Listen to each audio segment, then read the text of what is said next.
अस्सलाम वालेकुम। रमज़ान तो बस यूं समझें कि गुजर ही गया और ईद बिल्कुल आने को है। इस मौके पर एक बहुत ही ख़ास माली इबादत होती है जिसे सदक़े फ़ितर कहा जाता है। तो आज हम इसी पर बात करेंगे कि ये आखिर है क्या और इसे सही तरीके से अदा करने का तरीका क्या है। कभी सोचा है कि जब हम सब ईद की तैयारियों में लगे होते हैं, नए कपड़े, मज़ेदार खाने, तो उस वक्त उन लोगों का क्या होता है जिनके पास ये सब कुछ नहीं है?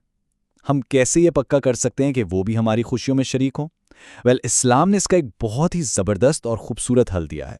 जी हाँ, और वो हल है सदक़ाए फ़ित्र, जिसे हम अक्सर फ़ितराना भी कहते हैं।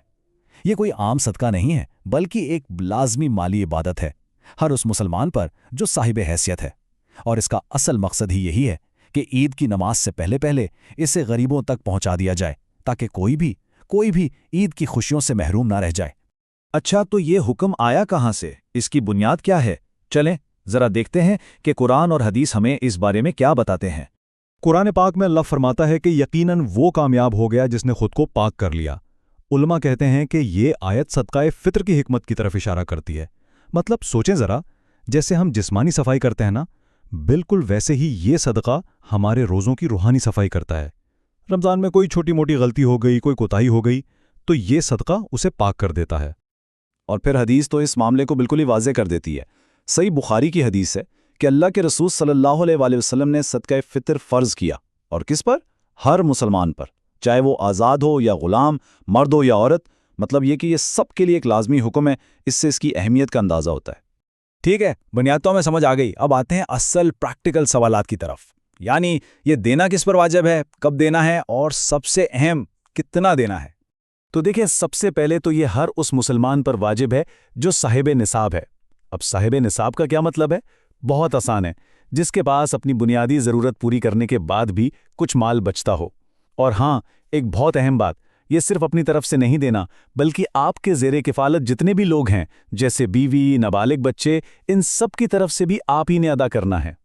अच्छा, अब वक्त की बात करते हैं। टाइमिंग यहाँ बहुत बहुत ज़रूरी है। आप चाहें तो रमज़ान में भी अदा कर सकते हैं, कोई हर्ज नहीं। लेकिन सबसे अफजल, सबसे बेहतरीन वक्त जो है वो है ईद की नमाज पढ़ने से पहले। और ये बात जहन में बिठा लें कि अगर नमाज के बाद दिया तो वो फितराना शुमार नहीं होगा, वो बस एक आम सदका बन जाएगा। तो ठीक है, अब बात करते हैं मिक़दार की कि देना कितना है। हदीस में जो पैमाना बताया गया है वो है 1 सा। अब आप सोच रहे होंगे कि ये सा क्या चीज़ है। तो ये दरअसल नबी करीम सल्लल्लाहु अलैहि वसल्लम के ज़माने का एक पैमाना था, एक बर्तन समझ लें जिससे अनाज नापा जाता था। तो आज के हिसाब से 1 सा कितना बनेगा?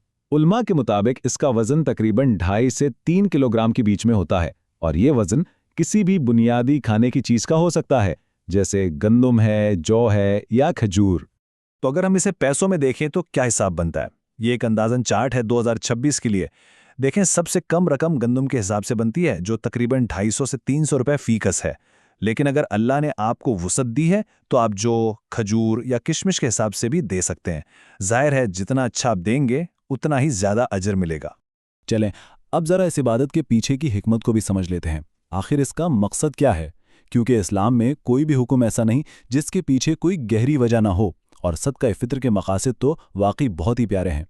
इसके 2 बड़े बुनियादी मकसद हैं। पहला तो है रोज़ादार के लिए कि रमज़ान में अगर कोई छोटी मोटी गलती हो गई, कोई फजूल बात मुंह से निकल गई, तो ये सदका उसकी सफाई कर देता है। और दूसरा मकसद है मुआशरे के लिए कि गरीब और मिस्कीन लोग भी ईद की खुशियों में बराबर के शरीक हो सकें। तो ये एक तीर से 2 शिकार वाली बात है, देने वाले की भी भलाई और लेने वाले की भी। चले अब एक छोटी सी मिसाल देख लेते हैं ताकि हिसाब किताब बिल्कुल क्लियर हो जाए। सोचें कि एक फैमिली है जिसमें 5 अफराद हैं और वो फैसला करते हैं कि वो गंदम के हिसाब से फितराना देंगे, जो कि आजकल कम से कम मान ले 300 रुपये फ़ी शख्स है। तो हिसाब सीधा सा है, 300 रुपये एक शख्स का, और घर में हैं कुल 5 लोग। तो कुल मिलाकर इनका फितराना बनेगा 1500 रुपये। ये वो कम से कम रकम है जो इस खानदान को अदा करनी होगी। अच्छा, जाते जाते कुछ और ज़रूरी बातें भी जहन में रख लें। नंबर 1, अगर कोई खुद साहिब निसाब नहीं है, गरीब है, तो उस पर फितराना वाजिब नहीं है। नंबर 2, ये रकम सिर्फ गरीब और नादार मुसलमानों को ही देनी है। और नंबर 3, जो कि बहुत अहम है, अगर आपके रिश्तेदारों में कोई मुस्तहिक है ना, तो उसे देना सबसे बेहतर है, उसका सवाब भी डबल मिलता है। तो आज की सारी बात का खुलासा क्या है? यही कि सदक़ाए फ़ितर एक वाजिब इबादत है। इसे ईद की नमाज से पहले अदा करना ज़रूरी है और इसके 2 मकसद हैं। اپنی پاکیزگی اور ضرورت مندوں کی مدد۔ تو بس سب سے اہم بات یاد رکھنے کی یہ ہے کہ اسے وقت پر ادا کرنا ہے۔ ہماری یہ چھوٹی سی کوشش کسی کے لیے عید کی بہت بڑی خوشی بن سکتی ہے۔ تو آئیے مل کر اس بات کو یقینی بنائیں کہ اس عید پر کوئی بھی پیچھے نہ رہ جائے۔ اللہ ہم سب کی اس عبادت کو قبول فرمائے۔